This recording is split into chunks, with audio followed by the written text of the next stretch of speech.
Bienvenue, je suis Laura Genevoix, je suis la fondatrice de Mon Job de Sens. C'est le parcours d'accompagnement professionnel de toutes celles et ceux qui veulent retrouver du sens dans leur travail et aussi du coup trouver leur job dans la transition écologique et solidaire. Et aujourd'hui, j'ai le plaisir de vous présenter Olivier Perrin, qui est coach dans l'équipe Mon Job de Sens et qui va animer cette webconférence sur ce sujet qui lui tient à cœur, les entreprises libérées. Bonjour à tous et bienvenue. Donc le thème du jour, c'est travailler dans une entreprise libérée, est-ce fait pour moi? Voilà, la première question que je voulais vous poser, c'est mais de quoi diable l'entreprise aurait-elle besoin de se libérer? Et donc je veux bien avoir vos réponses justement dans la conversation. Alors super, j'ai des premières réponses. Du présentéisme, du contrôle, de processus lourds. Merci beaucoup pour de la hiérarchie, ouais. La réunionnite aiguë, ça j'aime bien le terme. La concession pyramidale, effectivement, on va y revenir aussi. Les procédures qui brident des initiatives. La non prise en compte des émotions des employés. D'accord, ça c'est aussi une dimension très importante dans l'entreprise libérée. Super, alors du coup, maintenant que j'ai eu vos réponses, je peux vous proposer celles qui viennent en premier en général. Et donc effectivement, la hiérarchie, ça ne manque pas. Beaucoup de gens souffrent de leur travail et en particulier souffrent de leur relation avec leur hiérarchie. Ce que vous avez appelé procédure lourde, bon, moi j'ai regroupé ça sous le terme de bureaucratie. Voilà, c'est des procédures non seulement lourdes, mais et des circuits très longs qui fait qu'on perd le sens.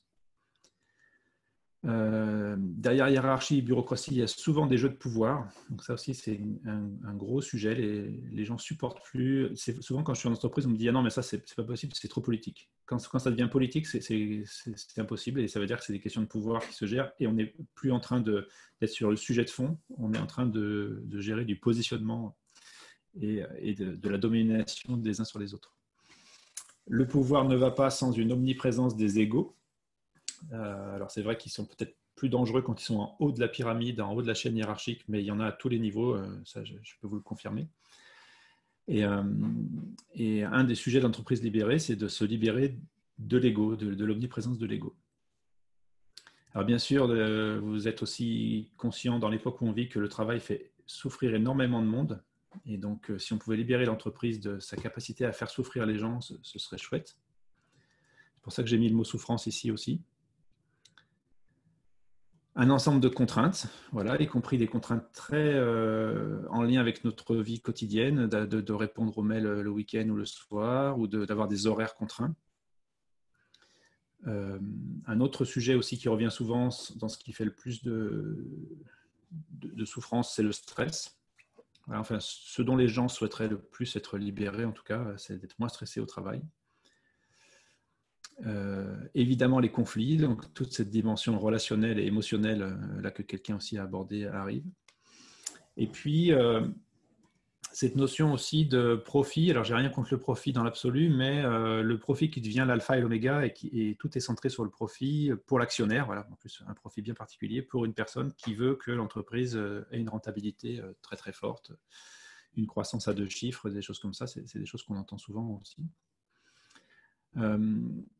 J'ai mis les peurs aussi parce que entre hiérarchie et souffrance et pouvoir, là, je pense que si on se libère un petit peu de la peur, eh ben, on regagne en autonomie et en dignité. Et au final, au centre de tout ça, j'ai mis l'absurde parce que là, ici, on est à mon job de sens, donc c'est clair, mais la perte de sens au travail est aussi une des grosses causes de malaise et de mal-être. C'est que quelques mots comme ça pour essayer de clarifier avec vous de quoi on parle et donc de quoi on pourrait essayer de rêver de libérer l'entreprise. Alors maintenant, comme on a peu de temps, je vais tout de suite rentrer dans le vif du sujet et je donne mes sources. Voilà, je vais beaucoup m'appuyer sur ce livre de Frédéric Laloux et sur ça aussi une conférence que j'ai vue de lui.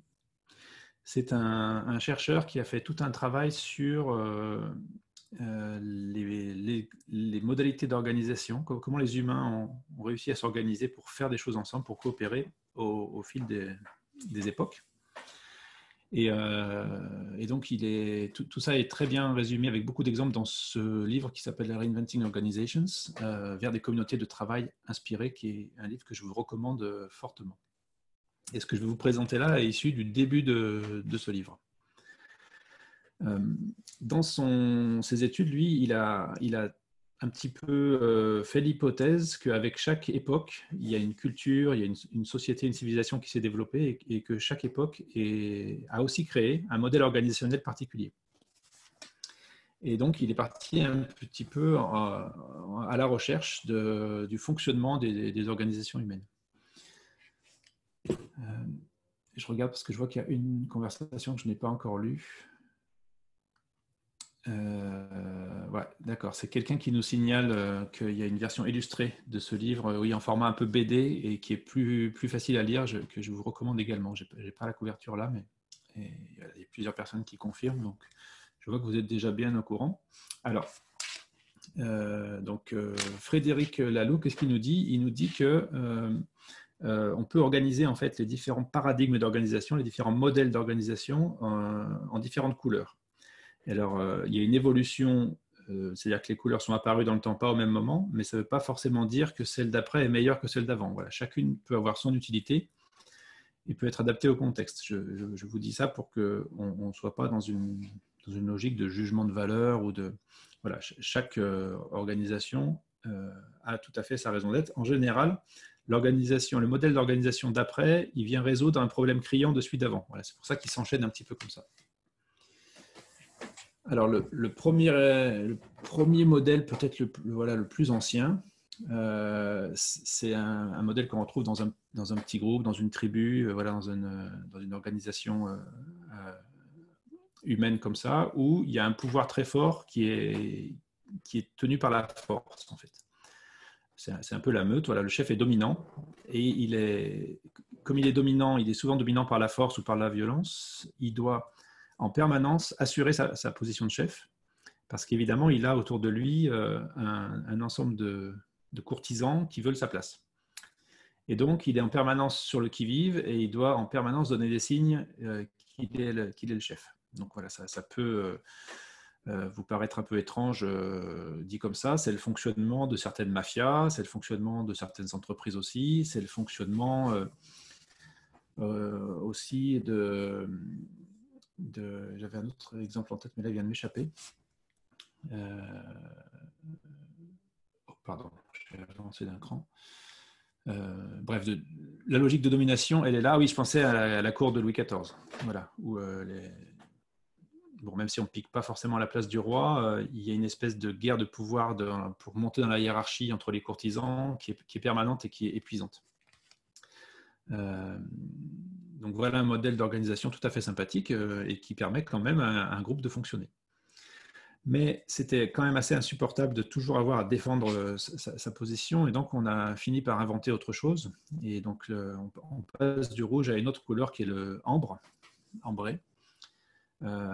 Alors autant c'était l'impulsivité, le mot-clé de la première forme d'entreprise, d'organisation, autant là c'est le conformisme. C'est-à-dire que on a créé des organigrammes, justement une structure pyramidale qui permet que chacun soit à sa place au bon étage de la pyramide en fonction de critères qui peuvent être extérieurs, comme le diplôme que j'ai passé, ou alors dans une entreprise familiale, le fait que je sois le fils du patron ou le neveu du patron. Hein, mais de toute façon, on ne peut pas jouer là-dessus. Et donc, ça fait que les gens qui sont dans mon équipe en dessous de moi, ils n'ont pas du tout l'espoir de me piquer ma place, donc ce n'est pas le sujet. Donc c'est un petit peu divisé pour mieux régner, et chacun comme ça a sa perspective d'évolution, mais qui est limitée, qui est très contrôlée. Et c'est le modèle qu'on connaît bien, qui vient du monde industriel, qui est omniprésent dans toutes les grandes administrations, dans les institutions religieuses, militaires, éducatives. Voilà, c'est ce qui est écrit sur l'image. Et donc, chacun a son rôle à jouer, sa fiche de poste. Voilà, j'ai mis organigramme et fiche de poste comme référence. J'imagine que vous voyez tous très bien à quoi ça fait référence. Mais ce modèle-là, donc, il a été, j'allais dire, omniprésent sur la fin du 19e siècle et tout le 20e siècle. Et puis, il a trouvé en fait un peu sa limite avec un manque d'efficacité. Voilà, un côté administrons ce qui existe, mais ce n'est pas des organisations qui peuvent être très créatives. Qui ne sont pas très agiles, voilà, parce qu'elles sont très très stables. Voilà, la stabilité va avec une forme de rigidité. Et donc, le modèle qui est venu un petit peu dépasser celui-ci, c'est le modèle qu'on a appelé Orange. Et son mot-clé, c'est la réussite. Donc, dans une organisation, alors on dit en raccourci peut-être une organisation orange, j'aurais tendance à le dire, mais c'est une organisation où le paradigme orange est dominant. Dans chaque organisation, il y a évidemment plusieurs couleurs qui cohabitent. Et encore une fois, ce n'est pas parce qu'on est dans un modèle orange qu'il n'y a pas par ici ou par là des zones de rouge ou de ambre qui peuvent exister. En tout cas, ça, le modèle orange, c'est le modèle dominant des entreprises actuelles. Et le petit clin d'œil, c'est que, et ce n'était pas voulu, hein, c'est que le passage du ambre au orange, c'est ce qui s'est passé chez France Télécom, donc aujourd'hui entreprise Orange, au moment où ça a créé beaucoup de souffrance et une vague de suicides, où justement on a commencé à manager par la réussite, à vouloir mettre des indicateurs, des objectifs individuels, et même, il faut le dire, il y avait tout un système de management qui était destiné à faire partir les gens pour baisser les effectifs et gagner en performance, avec vraiment cet esprit concurrentiel avec l'ouverture de Télécom à la concurrence. Donc ça répond au manque d'efficacité ou de performance du paradigme d'avant, et puis ça a évidemment, vous vous en doutez, aussi quelques limites, dans le sens où ça fait beaucoup peser sur l'individu. Voilà, on perd un peu cette notion de collectif, et chaque individu se retrouve un petit peu en concurrence avec les autres. Et cette vision du monde, voilà, ce paradigme dominant orange est aussi une des sources essentielles de souffrance. Alors surtout quand il y a, comme c'était le cas chez France Télécom, une pyramide hiérarchique qui est très ambre, voilà, très rigide, et puis qu'on dit aux gens, non mais maintenant vous devez prendre des initiatives, innover, être performant à votre niveau, alors qu'ils n'ont pas du tout ni cette culture, ni la possibilité, j'allais dire, structurelle et objective d'évoluer ou de créer des choses.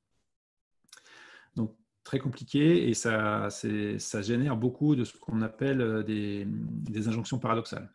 C'est-à-dire que l'organisation est en train de dire à l'individu, vous devez faire ceci, et en même temps, si vous le faites, je vais vous le reprocher ou je ne vais pas l'accepter. Voilà à petit peu près ce que je peux vous dire sur le paradigme orange. Donc, encore une fois, c'est le plus dominant, le plus répandu aujourd'hui au sein de nos entreprises. Je peux penser à n'importe quel grand groupe ou même voilà, PME qui fonctionne bien, le paradigme orange est omniprésent.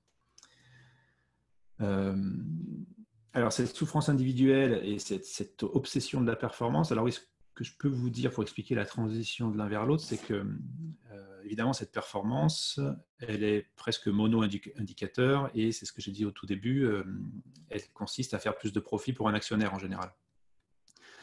Et alors même, bizarrement, dans le monde public que je connais bien, le paradigme orange a fait des belles percées, et c'est-à-dire que même si on est là dans une collectivité ou dans un ministère pour s'occuper d'un service public, et bien bizarrement, on a plein d'indicateurs et de reporting à faire, on a plein d'objectifs individuels, et le politique et la hiérarchie ne cessent de nous dire qu'on devrait fonctionner de manière un peu plus orange, parce que quand même, on devrait s'inspirer des entreprises pour être performant. Ce qui pose souci, c'est que cette performance, elle est, sur les sujets d'intérêt commun, de service public, elle est très difficile à définir parce qu'elle est multicritère. Dans une entreprise, c'est plus facile. Et c'est là où je voulais en venir, c'est qu'effectivement, au bout d'un moment, c'est le chiffre d'affaires ou le bénéfice net de l'entreprise, et surtout le profit in fine pour les actionnaires. En faisant ça, effectivement, on est ce que j'appelle dans une logique de mutilation de la complexité du réel, puisqu'on se permettra de faire souffrir des individus, éventuellement de virer ceux qui ne sont pas tout à fait assez performants. Et bien évidemment, en corollaire avec ça, si on ne respecte pas les ressources humaines, on ne va pas non plus respecter les ressources en général, et donc on va être dans une logique plutôt de prédation par rapport à l'environnement, de surexploitation des ressources, et également, toujours drivé par une performance très, très exigeante, on va perdre de vue les externalités, et donc le fait qu'au passage, dans notre petite production, on a émis du carbone qui va perturber le climat, ou on a contribué à la destruction de quelques espèces en voie de disparition, et donc à la chute de la biodiversité. Vous voyez bien tous les problèmes que peut poser le paradigme orange. Et c'est pour ça qu'on arrive au paradigme vert, mesdames et messieurs. On est tout à fait bien dedans, en tout cas moi et Laura, pour ce que je connais, c'est un petit peu notre paradigme dominant, c'est celui qui nous anime. Là, la clé d'action, le principe fondateur, c'est le pluralisme, l'ouverture, la tolérance. Et donc, on s'est rendu compte du problème de manque de complexité dans la couleur orange. Et on s'est dit, il faut absolument écouter les parties prenantes. Voilà, c'est un peu l'émergence du développement durable là, dans les années 90-2000, où on se dit, il faut absolument qu'on écoute la société civile, les associations, l'ensemble des partenaires, les clients, les fournisseurs. On ouvre beaucoup le champ et on va écouter beaucoup plus de monde. Et on se dit, on va faire tout ça en collaboratif et en intelligence collective, ça va être mieux. Et c'est vrai que c'est du coup, on invite dans nos réunions et dans notre quotidien une dose de complexité assez costaud, tout à fait nouvelle. Et c'est super riche, voilà, ça aboutit à des beaux projets. Et alors, du coup, j'en arrive assez vite à la limite. La limite, c'est que les décisions sont beaucoup plus longues à prendre. Et on a d'ailleurs un petit ping-pong entre le orange et le vert, où l'orange dit ouais, vous êtes sympa, c'est un peu bisounours, votre truc, c'est sympa d'aller écouter tout le monde, mais franchement, c'est pas efficace, quoi. Ça prend un temps fou, et bien on s'en sortira jamais si on commence à écouter tout ce que tout le monde a à dire sur le sujet, y compris nos équipes. Donc, on essaye un petit peu, parce que c'est la mode, on fait un petit atelier d'intelligence collective, et puis finalement, on revient très vite à la logique pyramidale et performante, de dire, bon, il faut quand même qu'il y ait un chef qui décide au bout d'un moment, et puis ça va bien, quoi. Donc, vous voyez qu'il y a les transitions entre chaque paradigme aussi sont intéressantes. Et encore une fois, j'essaie d'éviter les jugements de valeur, ils ont chacun leur intérêt. Donc, voilà, je pense que sur le vert, c'est assez clair. Et j'imagine que si vous êtes là aussi, c'est que vous devez avoir, en termes de valeur ou de référence, beaucoup de choses comme ça. C'est dans ces paradigmes-là que s'invente la sociocratie, voilà, les prises de décision par consentement, des modalités un petit peu nouvelles pour faire émerger du consensus et de la décision. Et puis, c'est aussi beaucoup les entreprises de l'ESS, voilà, l'économie sociale et solidaire, qui sont inspirées par ça. Quand on dit, par exemple, un homme, une voix, plutôt que c'est le nombre d'actions que je possède qui fait mon poids dans le conseil d'administration, ben, voilà, on fait clairement un pas vers ce paradigme pluraliste. Voilà un petit peu les 4 premiers, et je vais vous présenter le 5e maintenant, qui représente l'entreprise libérée, qui a été identifié par Frédéric Laloux. Et alors, l'intérêt qu'il a, celui-ci, c'est qu'il n'est pas du tout théorique, en fait. Il est né, vous allez me dire comme les autres, mais il est apparu de l'analyse d'expériences vivantes existantes, d'entreprises qui fonctionnaient différemment. Et donc, il a choisi la couleur opale, voilà, et il l'a appelé évolutionniste. Voilà, c'est le paradigme de l'évolution. Là, le changement de vision du monde, c'est que l'entreprise n'est plus considérée comme une machine qui devrait être performante, elle est considérée comme un organisme vivant. Et un organisme vivant qui est plongé dans un environnement et donc qui, dans cet environnement, va trouver de quoi se nourrir et puis va aussi trouver des contraintes qui vont l'obliger à s'adapter. Et c'est ça qui va en fait créer le fonctionnement de la structure. Alors, ce qui a été décidé, et c'est des expériences, encore une fois, qui ont été faites par des pionniers, c'est qu'on va mettre la liberté, c'est pour ça qu'on appelle ça entreprise libérée, au cœur de tout. On va considérer que personne n'a jamais à dire à quelqu'un d'autre ce qu'il doit faire.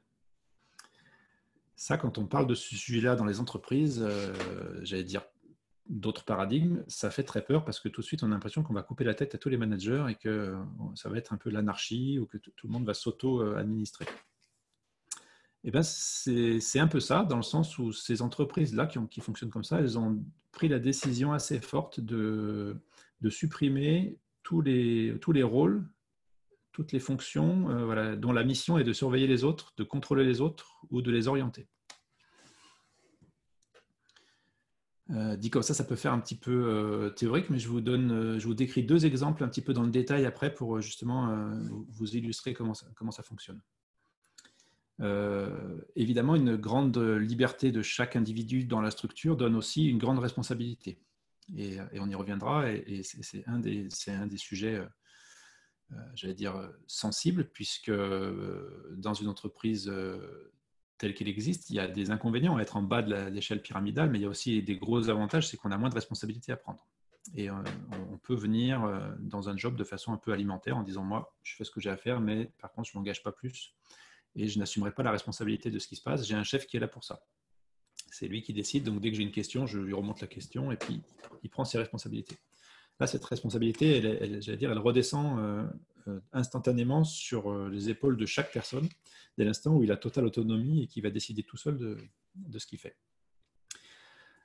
Si vous avez besoin de quelques exemples pour ça, ça peut aller de l'autonomie sur, bien sûr, l'organisation du travail, le temps de travail, les modalités de travail, mais également sur les choix d'investissement, sur les dépenses, c'est là où ça coince un petit peu, et pourquoi pas même, dans certaines entreprises, ça va jusqu'au salaire, où chaque personne fixe son salaire elle-même. Donc vous voyez, on peut aller très très loin dans l'autonomie et la liberté de chaque personne. Voilà pour le descriptif très rapide de ces différents paradigmes, et ça me paraît très intéressant. Enfin, moi, en tout cas, depuis que j'ai ça en tête, ça m'aide beaucoup quand je discute avec quelqu'un ou que je suis en entreprise. Ça m'aide à ne pas m'énerver, en fait. Quand je ne suis pas d'accord avec quelqu'un, je me dis, attends, il est dans quel type de paradigme? C'est plutôt un orange. Ok, donc moi, je suis totalement vert, là, donc il ne va pas du tout apprécier. Il faut que j'arrive à lui parler son langage. Donc, ça a déjà cette vertu-là. Et puis, ça permet aussi d'expliquer de manière un petit peu justement évolutionniste et logique, voilà, un petit peu historique, l'arrivée des entreprises libérées et de ce paradigme opale. Alors maintenant, on va passer un petit peu de temps à revenir dessus, à essayer de le détailler pour que vous compreniez bien de quoi il s'agit. Donc, je vous ai remis l'ensemble des couleurs pour un petit résumé, donc de gauche à droite. Impulsif, conformiste, performant, collaboratif et puis libéré.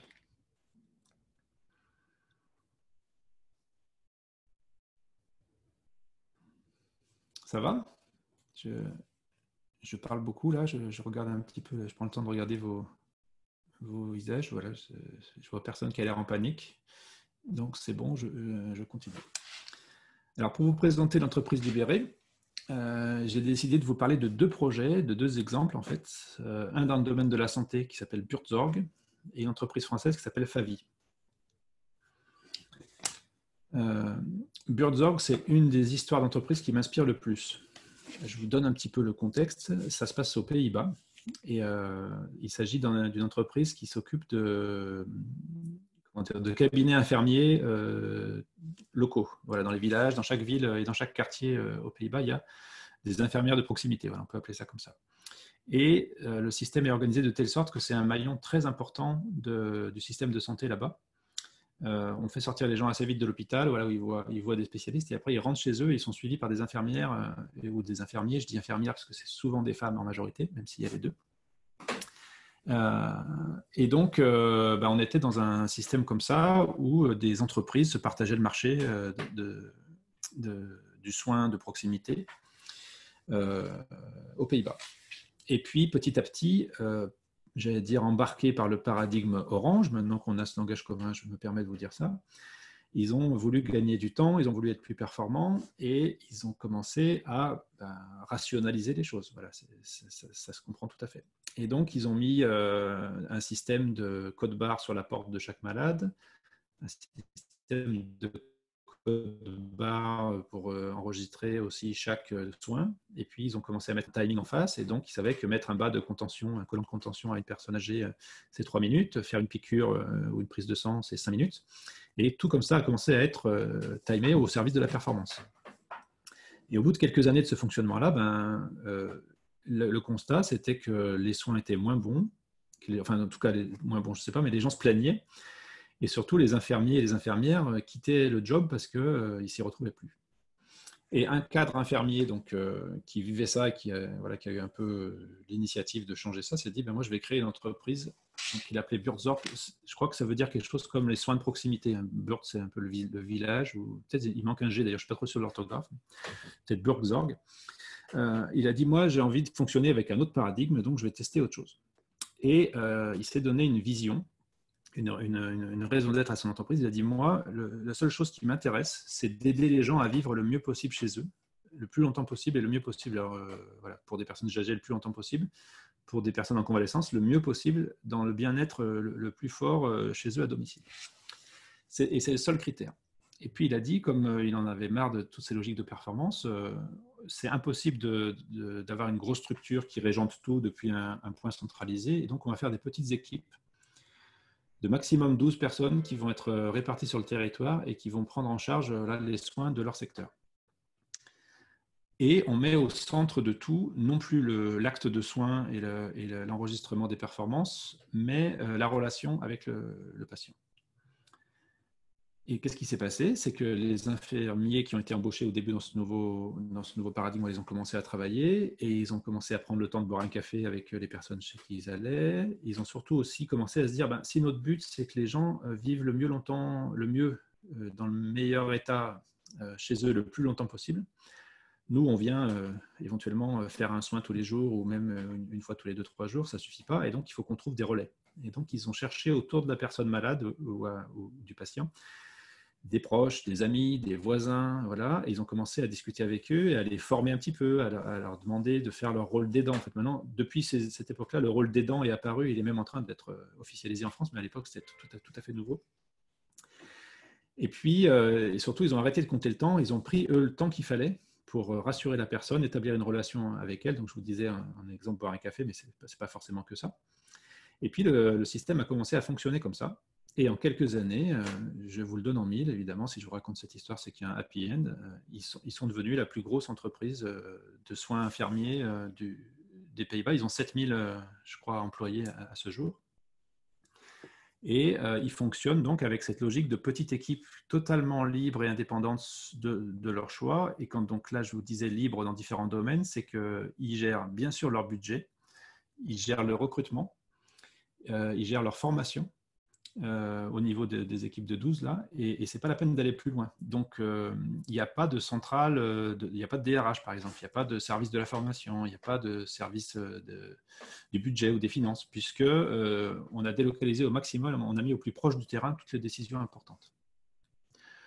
En revanche, quand ça avançait, ils se sont rendus compte qu'il y avait un risque un petit peu d'autonomie trop grande ou d'indépendance de chacun de ces petits groupes-là. Et donc, ils ont mis en place un réseau interne, une espèce de réseau social interne d'entreprise sur laquelle les gens peuvent témoigner, raconter leurs histoires ou juste dire qu'ils existent et raconter ce qu'ils font. Et ce qui fait que petit à petit, quand une personne dans un endroit a commencé à se former sur un sujet, à se spécialiser, à devenir spécialiste par exemple d'Alzheimer, c'est un exemple qui est donné parce que ça m'intéressait et qu'il avait peut-être quelqu'un aussi dans sa famille qui était concerné, il a raconté ça sur le réseau social et tout naturellement, il a été identifié par l'ensemble de ses collaborateurs comme un expert. Et puis, tout naturellement, on lui a demandé un jour, tiens, tu pourrais pas nous faire une formation? Là, tu nous parles de ça, ça a l'air chouette. Nous aussi, on a envie de progresser sur la question d'Alzheimer. Et donc, ce serait chouette si tu nous organisais quelque chose. Et donc, c'est par ce biais-là, par un réseau social qui est très riche, que ces infirmiers arrivent à communiquer entre eux et à rester en lien.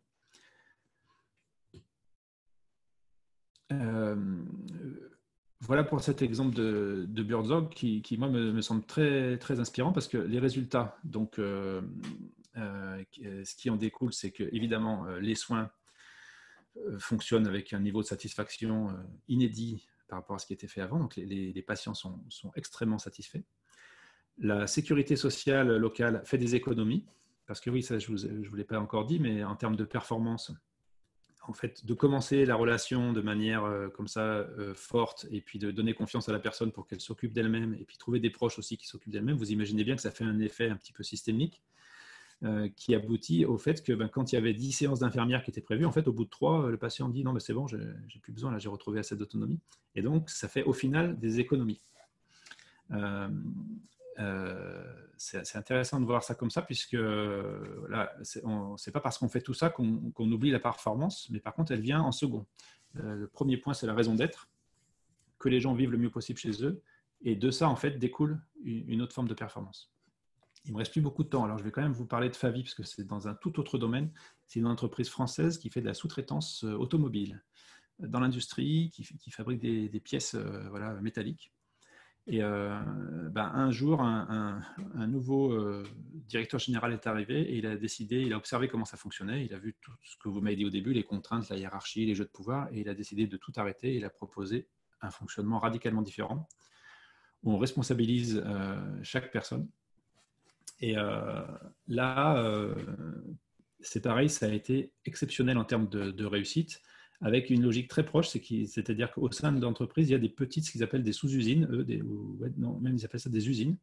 Et une usine a toute autonomie et elle a des clients qui peuvent être internes ou externes. Et le seul sujet de chaque équipe, c'est la satisfaction du client.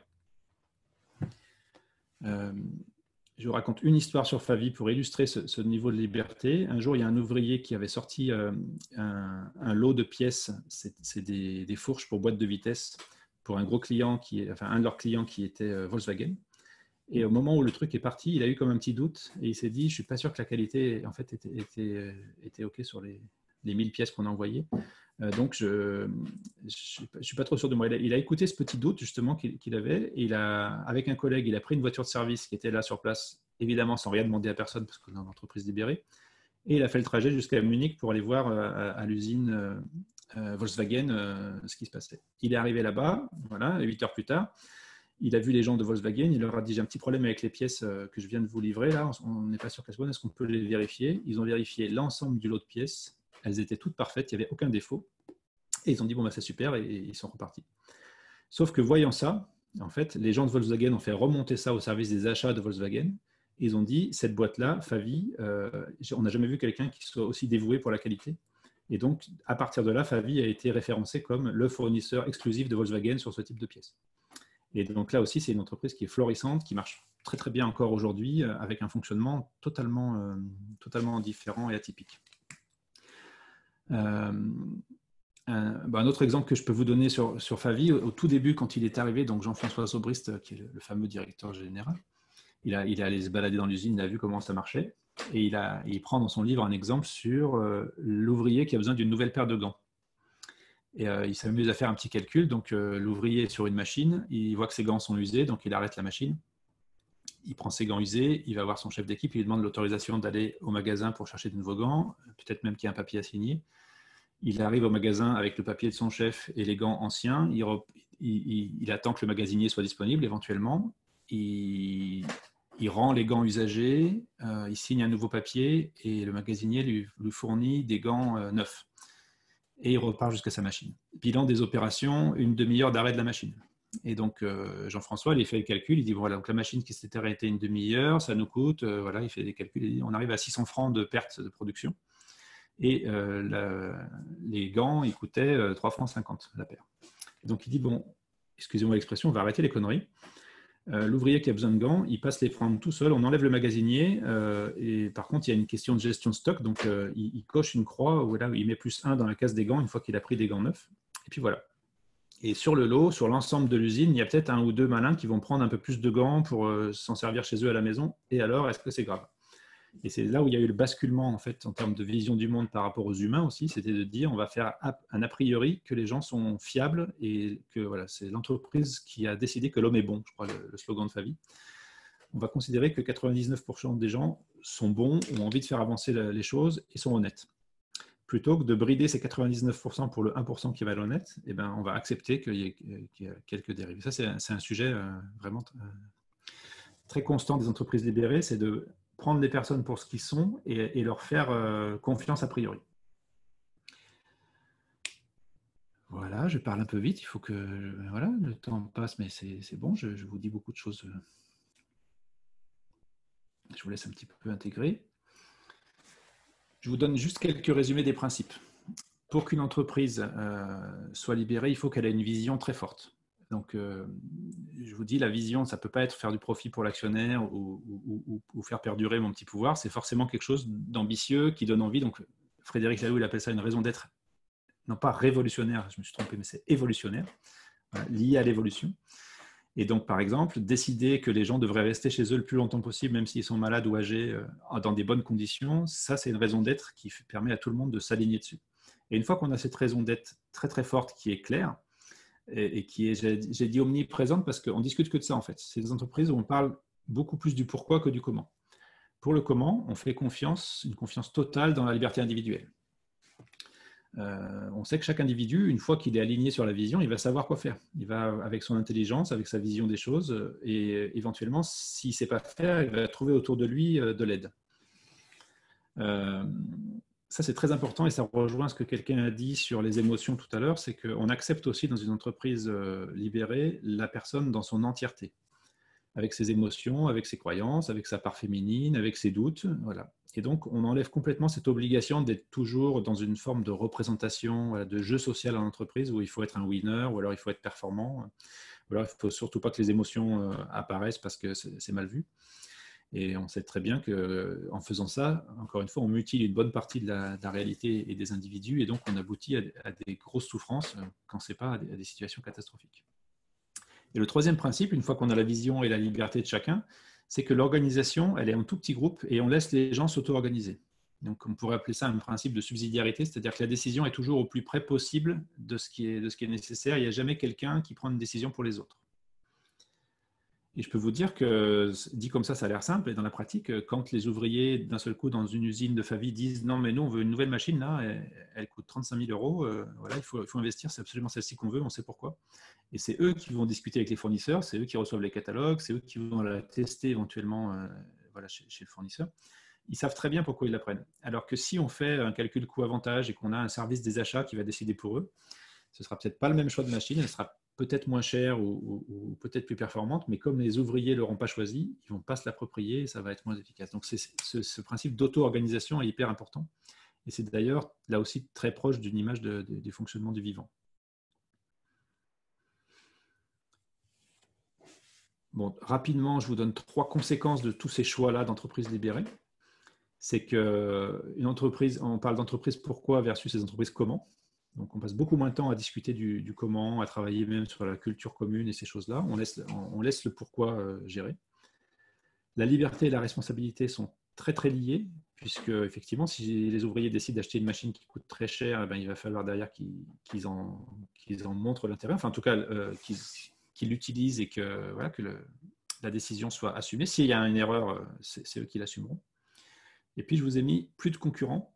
Ça, c'est un des trucs aussi qui m'a le plus étonné, c'est que si j'ai une mission de vie qui est très forte pour mon entreprise et que je rencontre quelqu'un qui a la même mission que moi, eh bien, c'est génial. On va être 2 à changer le monde et donc, en fait, c'est plutôt un partenaire qu'un concurrent.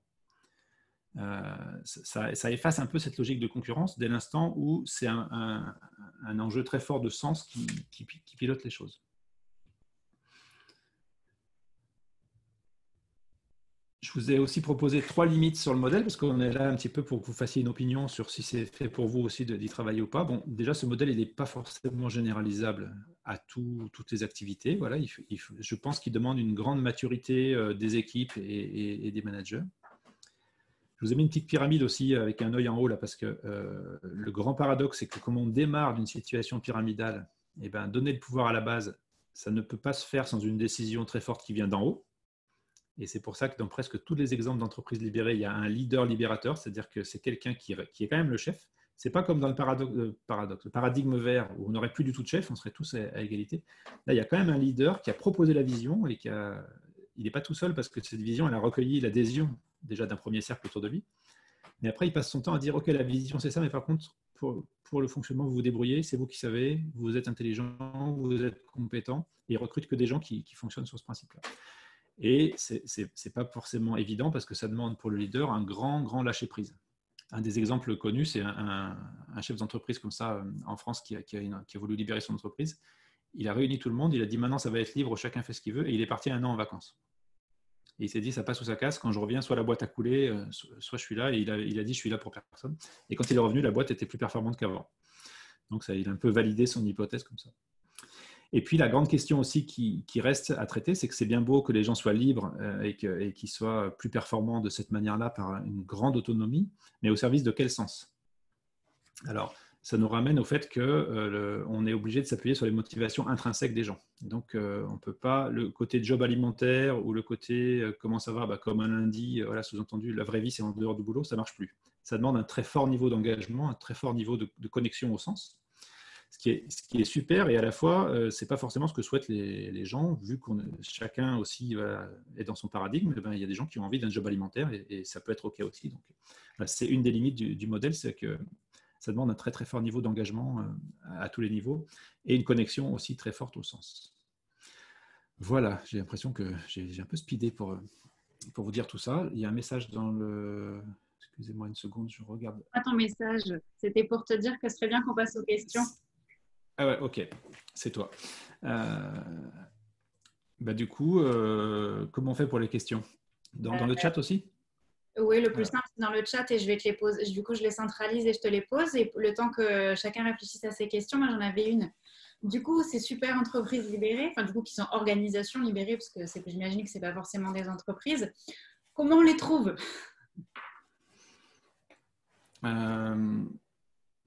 Alors, je ne sais pas comment on les trouve. Il y a plein d'exemples qui existent qui sont assez faciles à trouver en cherchant entreprises libérées sur Internet. Et voilà, moi, je peux aussi vous donner des noms. C'est vrai que la dernière conférence que j'avais fait une diapo avec des petits logos des entreprises comme ça.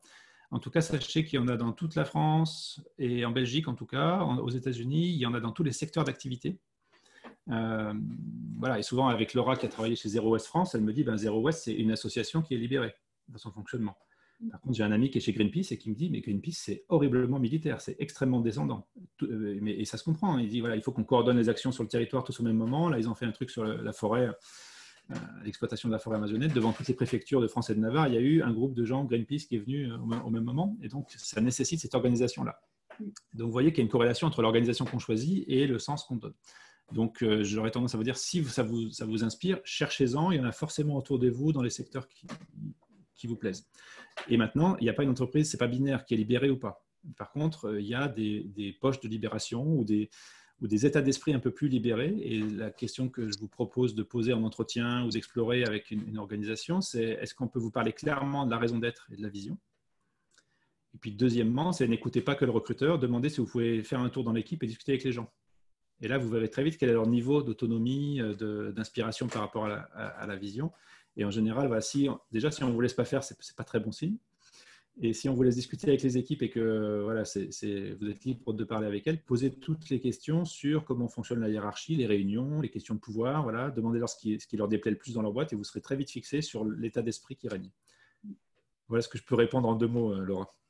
Alors, il y a du coup Agnès qui repose une question qui est un peu dans le même genre, mais est-ce qu'il n'y aurait pas une sorte de label qui soit approuvé sur les entreprises libérées? Alors, j'allais dire justement non, parce que ce n'est pas un modèle théorique, c'est un modèle émanant du réel, et donc elles sont en même temps très différentes les unes des autres, selon leur secteur, selon leur... Et donc, je sais qu'il y a Isaac Getz, qui est un des penseurs de la chose, qui essaye de les réunir. Il fait beaucoup de conférences là-dessus. Vous pouvez aussi le suivre sur les réseaux, si vous voulez en savoir plus. Il a un TEDx de Saint-Sauveur Square. Quand vous tapez TEDx Isaac Getz, je l'ai vu il n'y a pas longtemps, elle est pas mal. C'est Getz, voilà, si vous voulez le chercher. Donc lui, il essaye de coordonner un peu le mouvement et de le faire connaître, mais par contre, je pense qu'on n'ira pas jusqu'à un label. C'est pas possible vu le fonctionnement de la chose. Linda demande comment on fait pour gérer les désaccords dans ce type d'entreprise.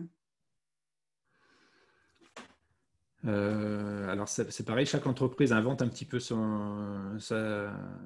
méthode. Je ne crois pas qu'il y ait de méthode généralisée.